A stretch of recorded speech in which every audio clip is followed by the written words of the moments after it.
Muy buenas tardes, muy buenas noches, muy buenos días, dependiendo del país donde ustedes se encuentren. Le doy la más cordial bienvenida a todos ustedes a la Expo Literaria que está realizando la Agencia Mundial de Prensa en Estados Unidos, junto con su central en Cataluña, España, y Radio Nuestra América. En esta ocasión tenemos ya los invitados como público, grandes escritores españoles. Tenemos a Marilena Cano de México, una narradora excepcional de la Ciudad de México, y tenemos como invitada esta ocasión para que platique sobre su libro a una mujer que se llama Mercedes Marín del Valle. Estaba yo pensando en Margarita, no sé por qué, algo tengo con las margaritas. Mercedes Marín del Valle tiene un libro que se llama La Resurrección de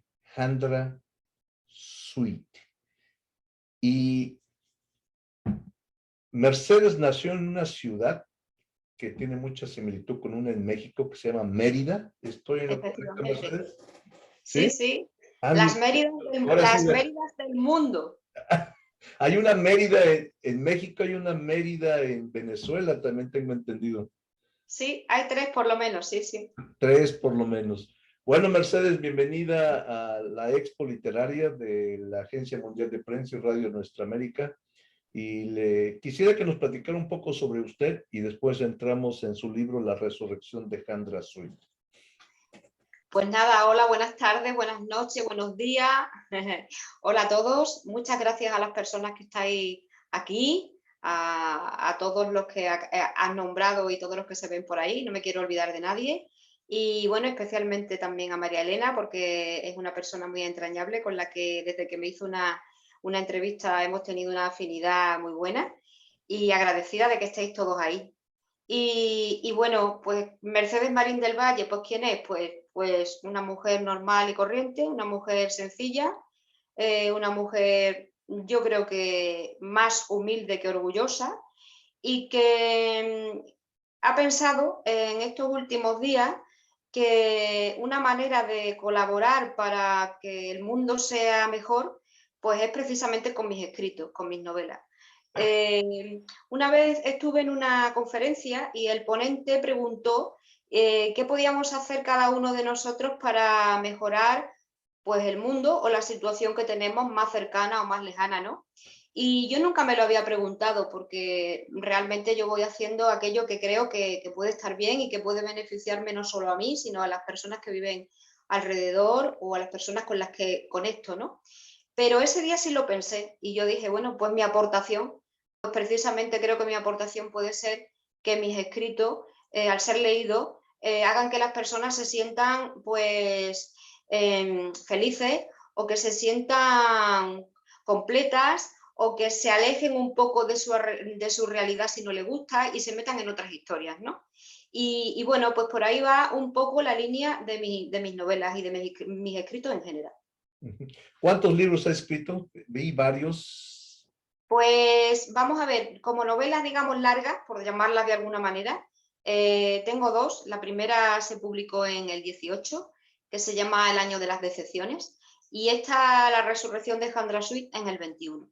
Luego tengo un pequeño libro firmado bajo seudónimo, que era el seudónimo que yo utilizaba a veces para presentarme a algún concursito y demás, Cora Burgos, y ese libro es un relato corto, Las caras de la vida, y 15 microrelatos pequeños. Microrelato, lo de pequeño sobra, porque claro, ya hay una redundancia.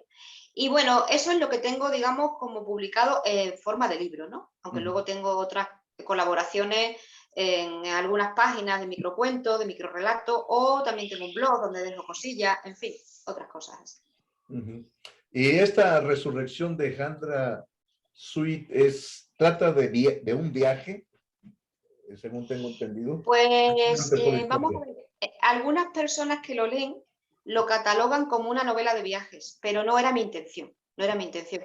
Mi intención era resucitar a Chandra a costa de lo que fuese y digamos que esos escenarios han ido surgiendo para conseguir el fin que yo quería, que era resucitarla. Y curiosamente, pues algunas personas la han catalogado como novelas de viajes porque tiene escenarios diferentes, pero no era mi intención, como te decía. So, ¿cuál fue la intención inicial para que la gente pudiera pensar que es una novela de viaje? No, yo no lo he pensado nunca. Han sido los lectores los que me han dicho que se podía catalogar como una novela de viajes, pero realmente que no era mi intención esa. O sea, que yo no pretendía que fuese una novela de viajes, pero está muy bien. Está muy bien que la gente viaje también mientras lee. ¿Y quién fue o quién es Chandra Sweet? ¿Es algo ficticio o es una persona real? No, Chandra Sweet es ficticio, pero claro, yo siempre digo que yo cuento historias de vida, entonces aunque el personaje es ficticio, lógicamente va a estar marcado por vivencias que le pueden pasar a cualquier persona, a cualquiera de nosotros, ¿no?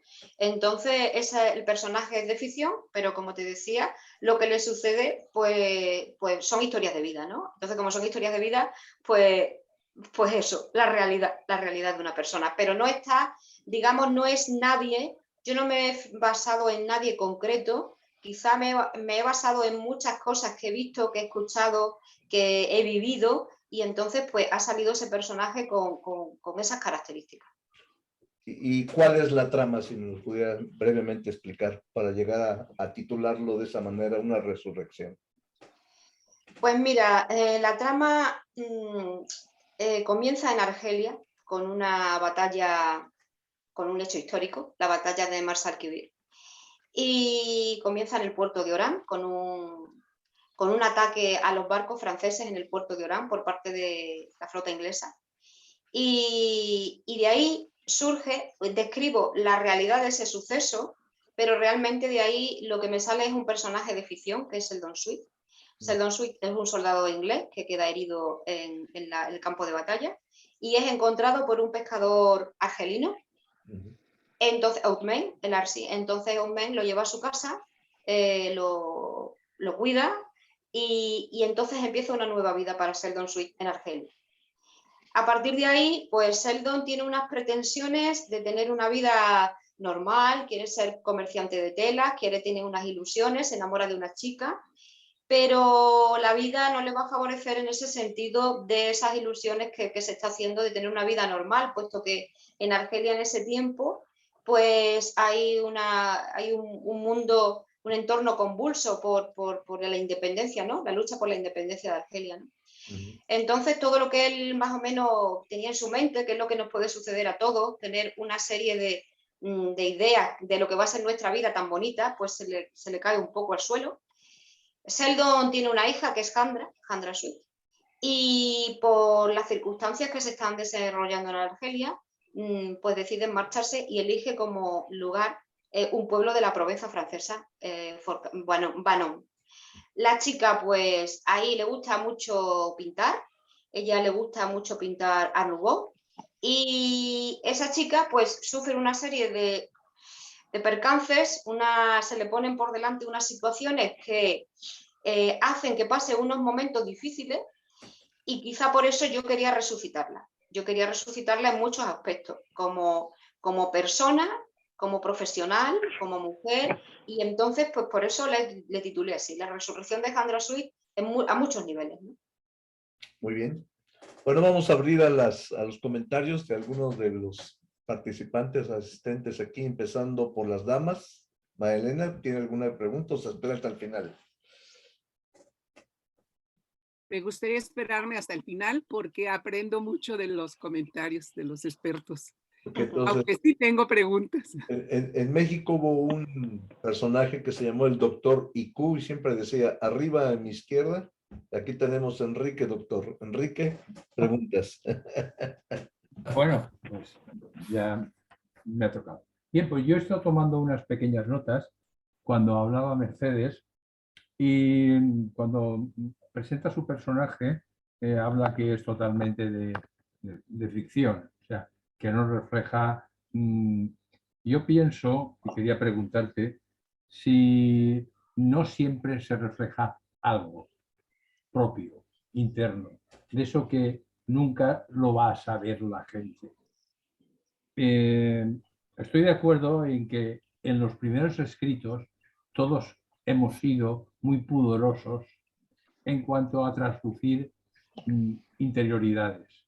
cosa que se va perdiendo con el tiempo, conforme vas, desde mi punto de vista, conforme vas encontrando madurez.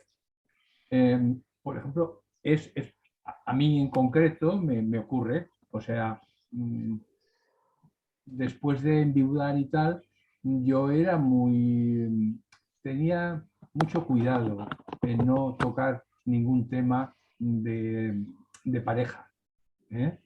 En el aspecto de relación sexual, cosa que he ido perdiendo casi a petición de mis lectoras, que han dicho, Enrique, un poquito más, pero bueno, ¿estás de acuerdo que al principio se es mucho más pudoroso con tu yo que después cuando ya vas adquiriendo más experiencia, Mercedes?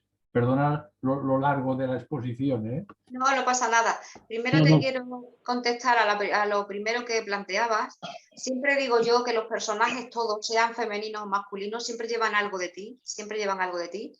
Y también siempre llevan quizá algo de lo que tú no eres y quisieras ser. También lo digo así, ¿no? Hubieses querido. Claro, o que hubieras querido realizar y no has podido, o que no te has atrevido, o lo que sea, ¿no? Y con respecto a la segunda pregunta, pues sí, yo pienso que sí, que va perdiendo uno un poco el pudor, como tú dices, pero bueno, a mí de cualquier forma, el hecho, como tú estás comentando, si tú cuentas cosas tuyas y estás con o quieres narrar cosas tuyas y estás con una persona conviviendo, pues quizá el pudor no solo sea por ti, sino por la persona con la que estás, ¿no? Quiero decir, si es algo tuyo, una vivencia, ¿no? Entonces, esto es como lo de la televisión, ¿no? Como que una es famosa y el otro dice, no, pero él no tiene nada que ver, o sea, que a él no le pregunten, pues una cosa parecida, ¿no? Quizá yo en mis narraciones, pues me gusta imaginar cosas y como te decía, pues lógicamente aparecerán cosas que son vivencias, aparecerán cosas que eres tú o que quisieras ser tú, ¿no? Porque es difícil desprenderse totalmente de tu esencia a la hora de escribir. Incluso lo pienso muchas veces, que hay cosas en tu subconsciente que ni siquiera tú sabes que quizás salgan cuando escribas, ¿no? Entonces creo que es como un ejercicio de psicoanálisis, en el sentido que tú dices, bueno, yo, ¿cómo he podido escribir esto? ¿Esto de dónde sale, no? Y entonces pienso yo, bueno, habré vivido otra vida anterior y he vivido este suceso, yo qué sé. ¿Sabes qué? Eso que te ocurre es que te lo pide el relato. Porque Claro. a ti no te pide lo que estás escribiendo, no te va pidiendo cosas. Sí, claro Porque que a mí me sí. las pide constantemente. Sí. Por eso te digo que, bueno, las personas que tienen esa creencia, ¿no? En que hay otras vidas y tal, pues digo yo, bueno, pues a lo mejor es que es cierto y hemos vivido otras vidas y salen ahí ahora. Bueno, en eso sí que no está mal. Muy bien, muchas gracias. Dejamos ahí abierto. Ok. Damián, con el puro de utilería. Bueno, yo no me he leído la novela. Pues ya que espera para leerla. Sí, exacto. Una buena aseveración. No me he leído la novela, me he descargado por el ebook un fragmento, no me lo he leído, pero bueno, voy a hacer unas preguntas tópicas. Pues vamos. ¿Cómo defines el carácter? Es una pregunta tópica, el carácter de tu personaje, en este caso, Jandra. Y si son meramente femeninos tus personajes.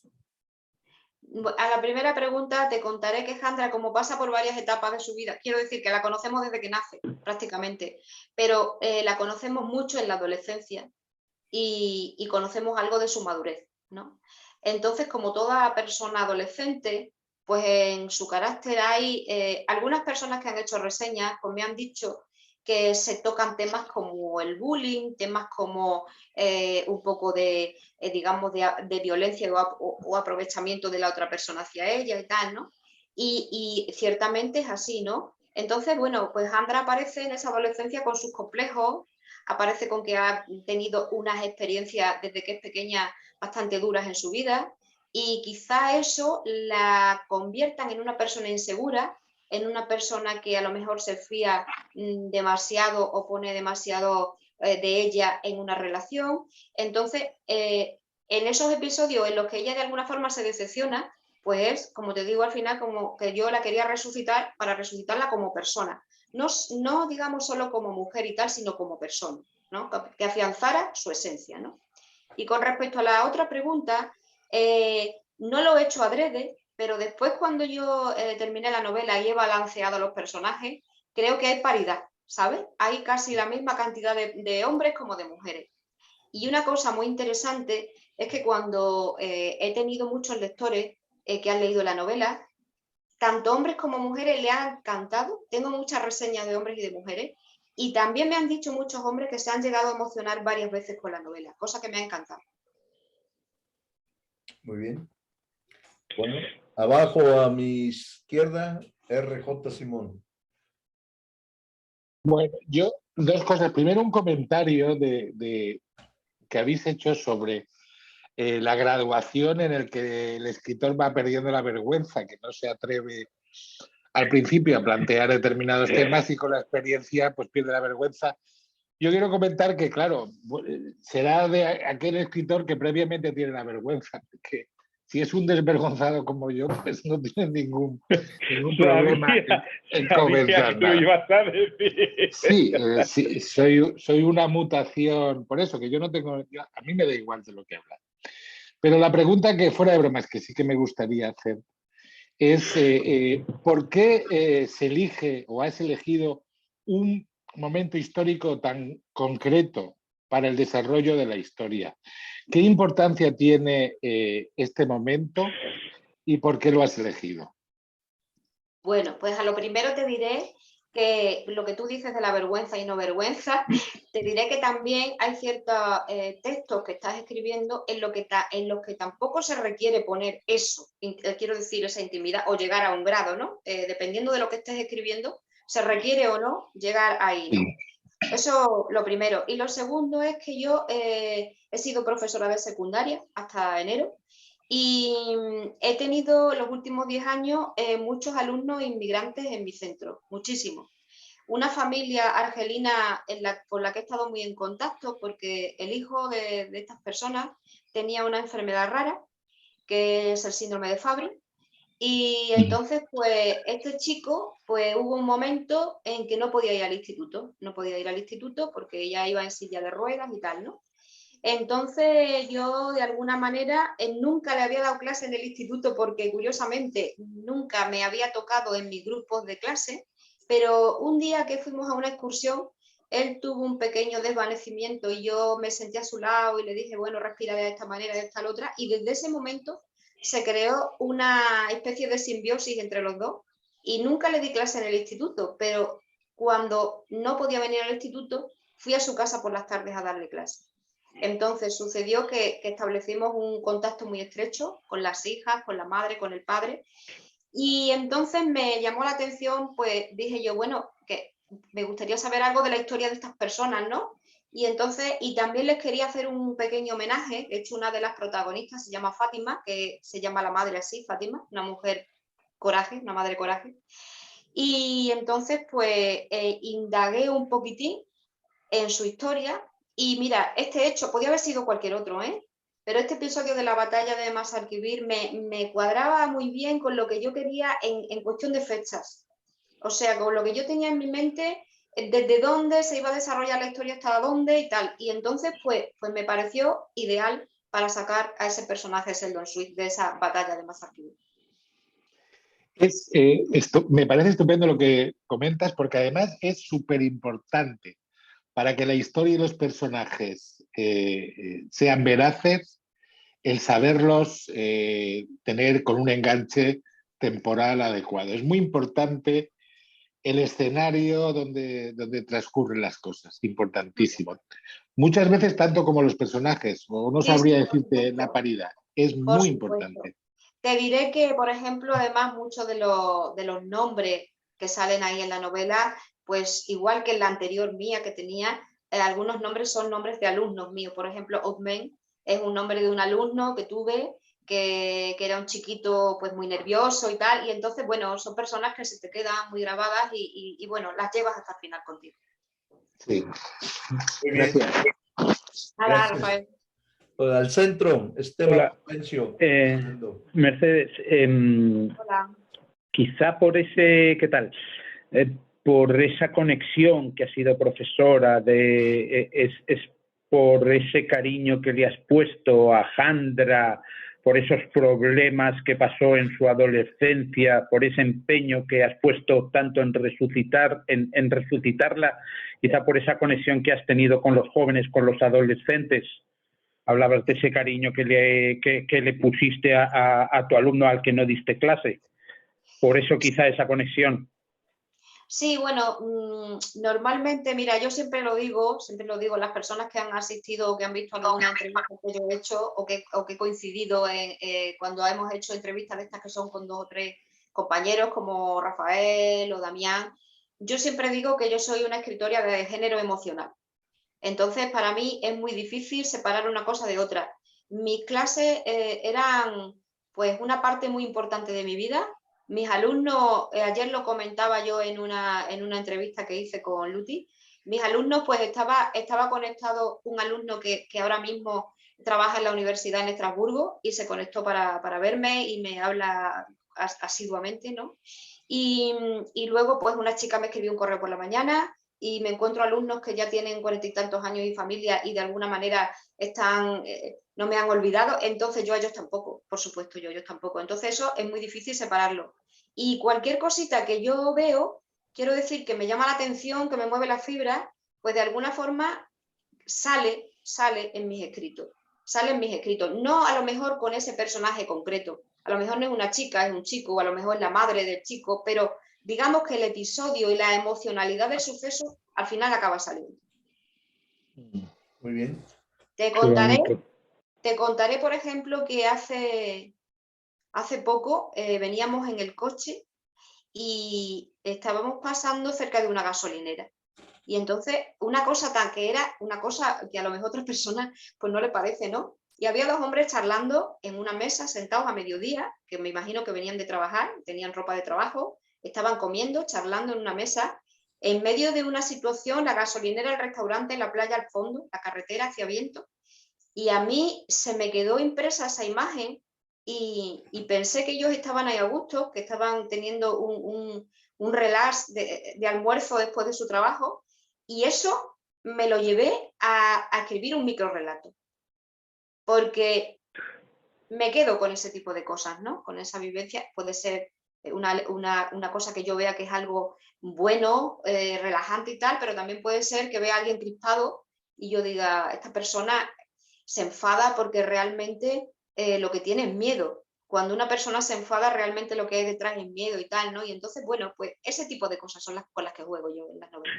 Entonces se te agolparán, Mercedes, los microrrelatos, ¿no? Porque cada situación de la vida tiene pues su parte emocional, positiva, negativa, ¿no?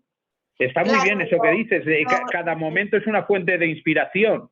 Pero no todas te llegan de la misma forma, ¿sabes? Porque cada persona tenemos una manera de ver la vida diferente y entonces a lo mejor algo que a ti te puede parecer excepcional, a lo mejor yo pues lo veo cotidiano y sin embargo esta escena que te acabo de describir, que otra persona dice, ¿por qué tontería? 2 hombres ahí comiendo. Pues a mí me trasciendo a ese paisaje bucólico, esas 2 personas que seguramente no le están echando cuenta a ese paisaje para nada, pero están ahí en el medio con el cabello ahí volando y es una situación que a mí me llama la atención, ¿no? Como una escena de una película, quizás. Sí. Ok, gracias. María Elena Cano. Bueno, pues a mí me llamó mucho la atención con todas las preguntas que se te han hecho, el que tú dices que tu personaje es completamente ficticio, ¿sí? Creo que con todo lo que has respondido, pues no es tan ficticio. Sí pienso que vas tomando de cada persona que ves ciertos sentimientos, escenarios, y al final tus personajes no van a ser completamente ficticios, ¿sí? Claro, tal vez tú sientes así. Eso es lo que trataba de explicar antes, que son personajes de ficción, porque yo les pongo a ellos todas esas cosas que me han impresionado, pero no describo a una persona concreta o no describo a una persona íntegramente, sino que voy pillando de aquí y de allá para construir ese personaje, ¿no? Porque realmente ficticio es muy difícil. Como no escribas en esto de ciencia ficción, es muy difícil separar la realidad de la ficción. Entonces siempre van a llevar componentes que tú estás viendo. Entonces, claro, son reales. son reales, son personajes de carne y hueso formados por muchos componentes. Y además con mucho disculpad. sentimiento, ¿no? Sentimientos también que te van generando. Que tal vez en ese momento tú empiezas tu personaje y lo pones de una manera y conforme lo vas conociendo tal vez te van llegando otras cosas que ni siquiera las percibas que son como personalidades o cosas que viste y se las vas agregando, supongo. Claro, claro, efectivamente, sobre todo a nivel de emociones, ¿no? Sobre todo a nivel de emociones que, como decíamos antes, el propio personaje te lo va dictando, porque cuando tú estás describiendo y lo estás viendo en una situación determinada, cuando Jandra se sienta en su ventana y está viendo el campo de lavandas y se pone a pintar, pues ya ella mismo te está dictando qué sentimientos o qué sensaciones. Pero vale, Perdón.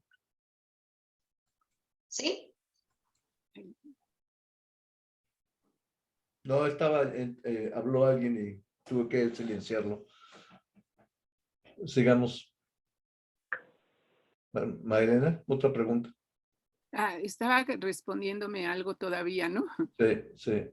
Sí, claro. sí, bueno, te estaba diciendo eso, que en realidad los propios personajes te van dictando la emoción que debes describir, porque cuando te decía que cuando Jandra aparece en una escena en que está sentada frente a la ventana de su habitación, que tiene enfrente un campo de lavandas y está pintando, pues simplemente de ahí se desprende una emoción que ella misma casi que te va dictando para que tú la escribas, ¿no? Cómo se siente esa persona ahí sentada, qué plenitud puedes sentir, o qué tristeza según le ha pasado algo, ¿no? O qué piensa o qué siente. Entonces eso es lo que trato de plasmar en la novela. Yo, perdonadme, os tengo que abandonar. Ha sido un ratito muy placentero. Muchísimas gracias, pero os tengo que abandonar. Mercedes y a todos los componentes, Rafael, Armando, María Elena, Damián, muchísimas gracias, pero tenía hoy poco ratito. Que sigáis disfrutando. Gracias, hasta luego. Un saludo. Hasta luego, muchas gracias. Un saludo. Hasta luego. Hasta luego. Muy bien, continuamos. ¿Alguien más que tenga alguna pregunta para Mercedes? Bueno, yo... Señor Damián, con su puro de utilería. Con el puro. Perdón, pero es que me hace gracia. A ver, yo, Jandra nace en Argelia. Sí. Entonces, claro, supongo que inevitablemente, perdona porque antes porque me he quedado un poco así, me he quedado en silencio, un poco así aturdido, como claro, no leerme la novela me corta un poco. No pasa nada. Ya, pero bueno, ahora ya voy a apretar los tornillos, yo mismo porque puedo estar aquí preguntando cosas que, o sea, yo no, a veces no pregunto así por el aire. La cuestión es que, claro, ella tiene que, digamos, absorber también la cultura musulmana, no árabe, porque ser árabe no es estrictamente musulmán. No le da tiempo. O sea, no le da tiempo. Porque a su padre es inglés. Porque se va muy pequeña de él. Vale, eso es lo que yo he querido entender. Claro, pero Jandra, o sea, yo te pregunto antes, ¿cómo definirías el carácter de Jandra? Bueno, tú me has hablado de unas cosas generales. Sí. Pero el carácter en sí, de ella misma, ¿qué rasgos has tenido que plasmar ahí? ¿De una mujer, de muchas mujeres o de las mujeres que tú has sido? ¿Y cómo has tenido que transmitirlo?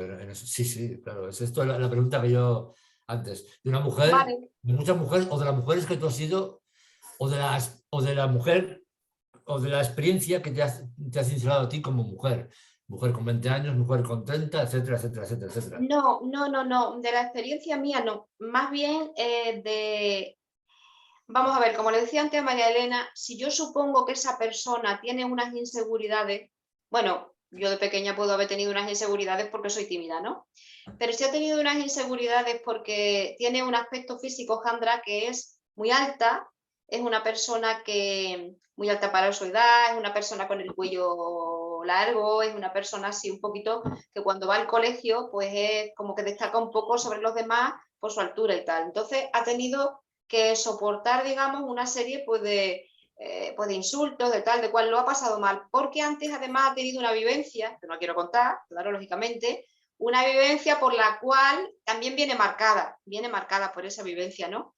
Entonces es una chica que es insegura, que no sabe realmente al principio dónde quiere estar Y entonces lo que le sucede es que conoce una persona, un hombre en este caso, del cual se enamora enseguida y que piensa como que esa persona le va a proteger, le va a resolver, se va a sentir siempre bien, todo, su autoestima sube, su empoderamiento sube al verse querida por esa persona y tal, pero bueno, luego las cosas no son como ella las ha pensado desde un principio, ¿no? Pero ella es una mujer fuerte, muy fuerte en el fondo, y de hecho pasa por una serie de situaciones que, como te decía antes, cuando resucita es porque es fuerte en el fondo, ¿no? Entonces puede salir de todas esas situaciones en las que la vida le va llevando y ella se va metiendo. Por lo tanto, Jandra podría ser una paradoja de ti misma o de todas las mujeres que has conocido. De mí misma no. Y de todas las mujeres que he conocido, pues es que yo no me lo he planteado eso, Damián. Vamos a ver, yo he puesto una situación. Ya, pero es un Quiero poco... decir, yo le he puesto una situación a ella, una situación, una vivencia, como le decía María Elena, una vivencia. Esa chica le pasa un suceso. ¿Cómo se sentiría esa chica con ese suceso? He pensado yo, ¿cómo se puede sentir esa persona cuando le pasa esa cosa? Pues quiere huir de eso, vamos a suponer, no tiene miedo, quiere huir. ¿Y qué hace? Pues quiere huir de eso y se aferra a otra cosa. ¿Le viene bien? ¿No le viene bien? Yo me planteo esas cuestiones. ¿A dónde le puede conducir ese tipo de decisión? ¿Le puede conducir a este sitio? Vamos a describir qué le sucede eso. ¿Y ahora cómo sale? ¿Entiendes? Entonces yo normalmente yo no utilizo modelos, ¿sabes? Vale. Dime. No utilizo modelos porque además te voy a decir una cosa. Mi novela hay personas que han dicho que es una novela que hace por ejemplo, salen episodios de Argelia en cómo las mujeres luchaban por conseguir el voto, ¿vale? Mi intención en ningún momento ha sido, por ejemplo, de tipo feminista, vamos a decir esto. O sea, al escribir yo mi novela, pero que te voy a decir cómo yo trabajo, ¿no? Yo no tenía esa idea en la cabeza, ¿entiendes? Yo no me siento a escribir un libro en el que diga yo voy a reivindicar tal movimiento, no me siento así, sino que el hecho de que haya surgido lo de Argelia y lo de la lucha por la independencia me ha hecho describir una serie de cosas que hay personas que dicen, ay, mira, refleja y retrata, pues sí, pero que no he ido yo buscando eso, que he llegado a ese punto, ¿entiendes? Sí, de eso estoy convencido. Pero de todas formas, ¿qué sentido le ha dado al escribir la novela a lo largo de todo el proceso? Rabia, indignación, eso. Pues me lo he tomado con distancia en el sentido de decir, esta chica va a resucitar sí o sí. Tú sabes como cuando tú estás viendo una serie y sabes que ese personaje va a salir bien al final y entonces aunque pases unos momentos de tú por dentro de decir, madre mía, ¿qué le está pasando? Pero por una parte tienes la tranquilidad que sabes que va a salir airoso de eso, pues una cosa parecida, ¿sabes? O sea, durante el tiempo que yo lo escribo, pues describo todos los problemas que pueden surgir de ese comportamiento o de esas situaciones y tal. Pero como yo sé que va a resucitar, pues no me siento bien. Lo que intento es ver de qué manera va a resucitar para que en la novela todo el mundo lo entienda como yo. Eso es lo que más me preocupa a mí, porque mira, el otro día estuve en una presentación y dijo una persona que asistió a la presentación que las novelas son el 50% el escritor y el 50% el lector. Bueno, vamos a ver. Quiero decir, si tú tienes muy claro lo que quieres transmitir, ese lector tiene que entender lo que tú quieres decir, tal y como tú lo quisieras decir, a no ser que tú estés escribiendo de una manera muy críptica y entonces te tienen que interpretar. Pero si tú tienes una idea de qué quieres con tu novela y qué quieres que las personas sientan con tu novela, normalmente, y esa persona se siente como tú, es que has conseguido, es que lo has logrado. Y eso es lo que yo voy buscando en la novela. Yo es que soy una normal, ¿no? Yo cuando me puedo escribir, ¿no? Lo digo lo mismo que ayer, yo, ¿no?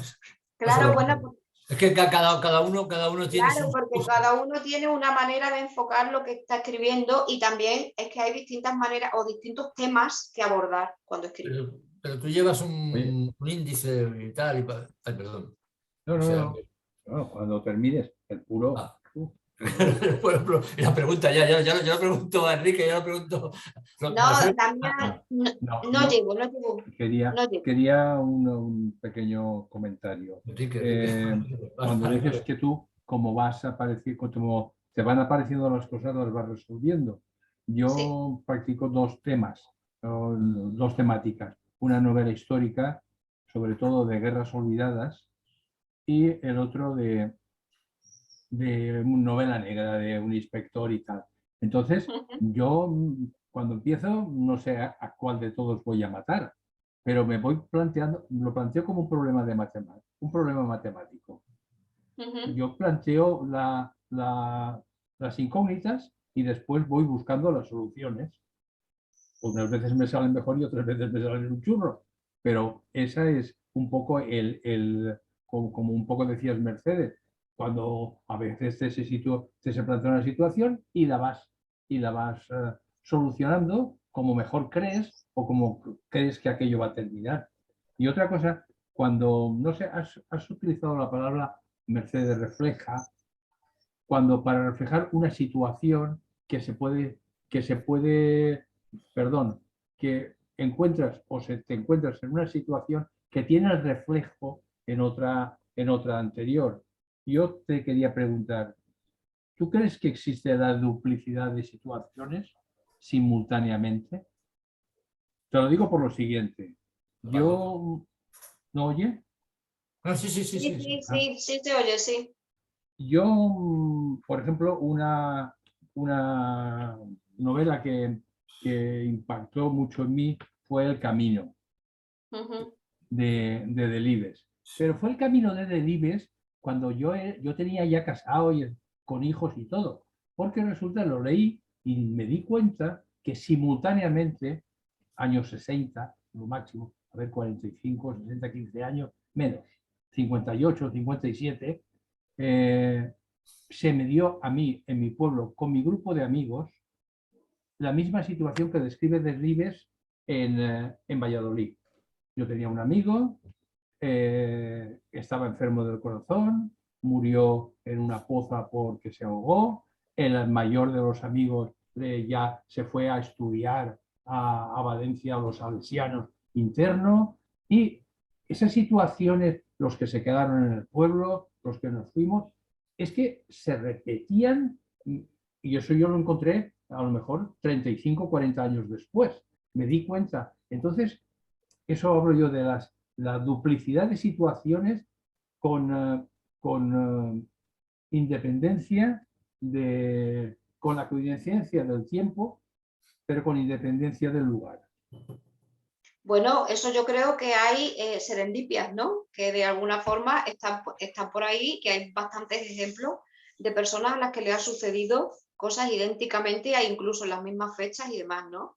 O sea que sí, ¿por qué no? Yo estoy abierta a todo ese tipo de creencias, ¿sabes? Estoy abierta porque bueno, como no sabemos muy bien los temas de tiempo, espacio, lugar y demás, que con la metafísica y demás, pues sí, yo estoy abierta y creo que pueden existir. Efectivamente, como tú dices. De todas formas, pido perdón por decir, lo que has contado de tu personaje me ha llamado lo poco que me has contado, claro, porque no me va a contar aquí la novela, entonces ya no merece la pena. Entonces ya no la lees, claro. No, la puedo leer ya por curiosidad, pero me recuerda, ya sé que siempre acabo hablando de sus antepasados y tal, a una pariente escocesa, que ya murió hace poco, con 100 y pico de años, y su historia es muy parecida a la historia que tú cuentas.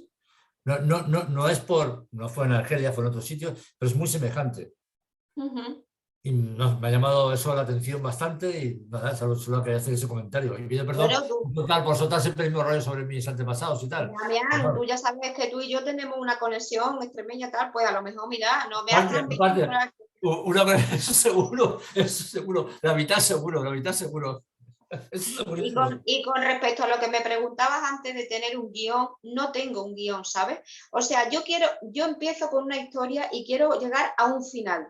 Pero mira, te hablaré de una serie de personajes que me han salido, que la última parte de la novela se desarrolla en Italia, porque qué mejor sitio si a esta chica pintaba Art Nouveau que irme a Italia, Florencia, Pisa, Viareggio y demás, ¿no?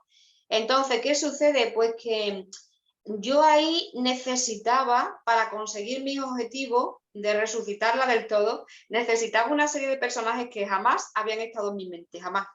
Entonces, de pronto salieron dos personas que son Tommaso Rapallino y Luigi, y esas personas, curiosamente, que para mí han sido súper entrañables, y las llamo personas y no personajes, porque yo es como si fueran amigos míos y los viera todas las tardes. Curiosamente, casi todas las personas que les ha gustado la novela, casi todas las personas, les han parecido esos dos personajes igual que de entrañables que a mí.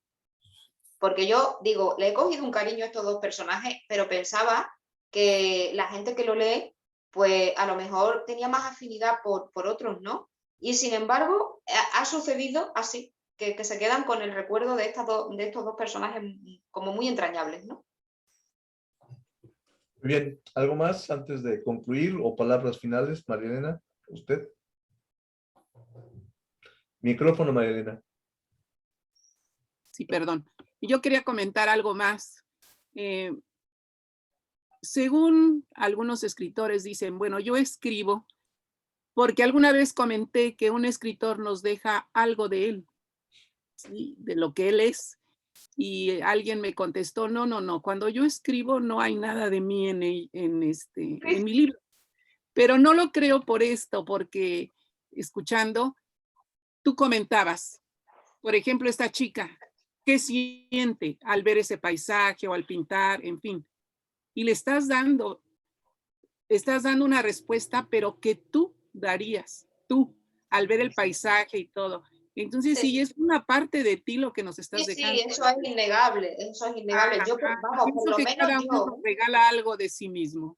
Pues, pero como decía al principio, da igual que el personaje sea masculino o femenino, siempre van a llevar algo de ti, porque, bueno, por lo menos en mi caso, es muy difícil desprenderse cuando escribes de esa manera, quiero decir, como decía al principio, emocionalmente, tratando de ver cómo se siente esa persona. Por ejemplo, Sheldon, que es el personaje del principio, el soldado inglés, en una escena está tumbado en su cama, afligido por una situación, y las lágrimas resbalan por sus ojos y caen en sus orejas simétricamente. Yo intento ponerme en esa situación en la que Sheldon está ahí acostado, está con las manos como ahí, como un muerto, esperando a ver qué va a suceder, y intento sentirlo así, ¿no? Y así es como realmente lo quiero describir. Entonces ahí me dejo llevar, por eso decía yo antes lo que tendremos en la mente, que no sé lo que es, porque luego a veces yo me pongo a escribir, y cuando lo releo, a veces digo, esto lo escribí yo anoche, pues esto casi que no me acordaba, porque es como que entras en una especie de, pues no lo sé, como si fuera una meditación en la que te olvidas un poco de todo y dejas volar la imaginación y las manos, ¿no? Muy bien. Últimos comentarios de Damián, Enrique o Rafael. Bueno, yo nada, yo agradecido de haber estado aquí con todos vosotros otra vez y con Mercedes, y he encontrado una conexión espiritual, cuasi esotérica y literaria con Mercedes, y que ya hablaremos de eso. Es ese comentario, nada, y leer la novela, que es lo que toca. Que la próxima vez me pondré aquí para hacer preguntas pues, con una base, porque sin base no. Tienes que comprar la novela. Sí, eso seguro. Muchas gracias por tu honradez, porque no todo el mundo está dispuesto a confesar las cosas, ¿eh? Rafael. El micrófono. Su micrófono, Rafael. Micrófono. ¿No se te oye? No se te oye. Es que creo lo apagó usted, señor. Se lo tiene que encender, ¿no? No, yo no lo apagué. ¿No? ¿Ahora? Sí, Ahora sí. A mí me ha encantado de oírte decir que hay determinadas imágenes que tú rápidamente toleras una historia detrás de ella. O sea, la anécdota que has contado de la gasolinera de las dos personas, y que eso te haya llevado a trascender la historia que hay detrás. A mí eso me pasa. Entonces, al comprobar contigo que a ti también te pasa, me siento muy ilusionado, porque me parece es una forma emocional de escribir. No hay nada preparado. Son estímulos que te afectan. Y te voy a proponer un ejercicio muy divertido que yo he hecho de siempre, y que sirve para montar los personajes, ¿no? Hubo una época que cuando íbamos a cenar, a mí me gustaba montar la historia de todas las personas que estaban en diferentes mesas. Entonces, hay que hacerlo con precaución porque no te pueden oír, pero yo le comentaba a mi pareja, mira, esos de ahí, pues ese tararí, me inventaba la historia, me inventaba los nombres, y además estoy convencido que con un poco de entrenamiento y con sabiendo leer el lenguaje corporal me equivocaba muy poco. Entonces, si quieres, ese es un ejercicio que puedes probar, es divertidísimo y seguro que te salen muchos personajes detrás de todo eso. Te voy a decir una cosa, cuando iba a la universidad con una amiga mía aquí en Sevilla, que acabábamos de empezar la carrera, íbamos en el autobús y el autobús estaba lleno de personas. Y entonces, para entretenernos en el trayecto, jugábamos al hombre el hombre que nos cobraba el billete, nosotros jugábamos a disfrazarle de distintas cosas, les decíamos, pues vamos a disfrazarle pues, de rockero, a ver cómo mentalmente me refiero, y entonces lo describíamos y tal. O sea que es un juego que de alguna forma practicábamos en otra línea, pero que sí, de imaginar cómo se sentiría, qué diría, si fuese. Ha sido un placer estar a tu lado. Muchas gracias. Muchas gracias por estar ahí, Rafael. Muchas gracias. Enrique. Mucho gusto y ha sido igualmente un placer, muy didáctico. Muchas gracias, Enrique. Muchos éxitos a todos. Y ahora sí, el comercial. ¿A dónde se puede adquirir su libro? ¿En España o a nivel internacional? Pues vamos a ver, se puede adquirir a través de en internet, quiero decir, en papel y en formato digital, con la editorial que he trabajado, que es Editamás. O sea, que poniendo su nombre sale por ahí para poder adquirirlo. Y también hay personas que me lo piden a mí y se lo envío dedicado por el privado de Facebook y demás. O sea, que se puede, está distribuido por Azeta, con lo cual, como siempre digo, si vas a comprarlo directamente a la librería no te lo vas a encontrar ahí apilado como otro. Pero bueno, en 6 o 7 días te lo traen. Pero para que lo puedan pedir directamente a usted, ¿puede dar sus redes? Para mí, en el Facebook, con mi nombre completo, pues me lo pueden pedir por el privado del Facebook. Que ahí Mercedes Marín. Mercedes Marín del Valle. Del Valle. Muy bien. Bueno, pues ya terminamos la sesión del día de hoy. Mañana van a estar unos escritores mexicanos desde Toluca, México, y ya creo que el sábado vamos a tener a lo mejor si les interesa, el sábado vamos a tener al hijo de un gran cantante mexicano que se llama Miguel Aceves Mejía, no se lo oyen ustedes. No, el hijo de él va a estar, lleva el mismo nombre, Miguel Aceves Mejía, hijo, o Miguel Aceves Mejía Jr. Entonces los invito a que estemos el próximo sábado para que escuchen pues las historias de su padre, ¿no? El cantante, el rey del falsete, le decían al señor, que en paz descanse, pero vive en la mente de los mexicanos que aman mucho la música y claro, a nivel internacional. Y ya para el lunes creo que tenemos a Rafael, ¿no? Rafael. Sí. Sí, ya se preparó, le sirvieron estos 3 de ensayo. ¿Y Enrique cuándo? Enrique no me acuerdo, Enrique creo que es... No sé si es el 6 o el 14, no lo sé.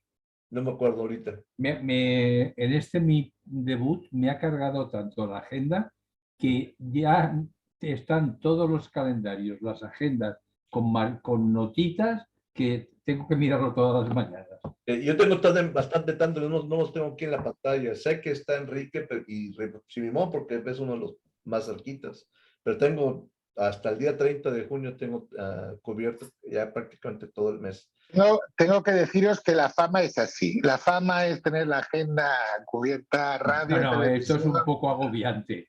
Sí, esto es un poco agobiante. Nada, macho, esto es así, prepárate. Yo siempre digo que en este momento de mi vida, yo tengo mis tiempos y mis ritmos. Y me los están alterando y me están un poco sacando... Pues espérate. No, pero espérate, una persona que vive sola, que como lo que quiero, que me levanto, que me hago toda la casa y pero tengo mis manías, mis cosas, Claro. donde dejo mis zapatos y tal. Y todo esto me rompe los ritmos. Mirad, hasta que habéis entrado en conexión, estaba doblándome los calcetines, porque es que todo el día no he tenido tiempo. O sea que, Muy bien. que bien, cuando sea, estaré en el momento, Muy bien. procuraré tomarme una tisana antes. Mercedes, un último mensaje a la humanidad en los momentos difíciles que estamos viviendo todos, ya para cerrar. A mí me preguntas que es que me he quedado un poco ahí traspuesta con lo que decía Enrique y sus calcetines.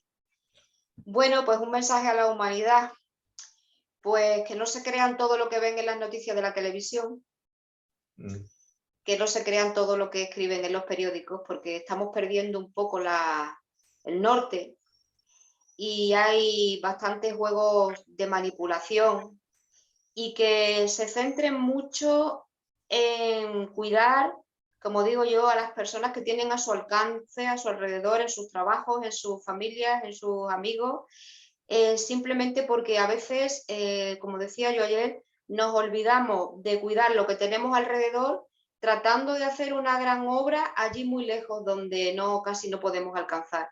Y a lo mejor tenemos desatendidas a esas personas que tenemos más cerca, ¿no? Ese sería mi mensaje. Cordura, sensatez y mucha sonrisa. Muy bien. Nos avisa Virginia que es el lunes cuando tenemos a Rafa Simón. Entonces el lunes estaremos a esta misma hora. A la gente que está escuchándonos o a la gente que nos está viendo, pues estén pendientes de RJ Simón, estará con nosotros en la Expo Literaria pronto.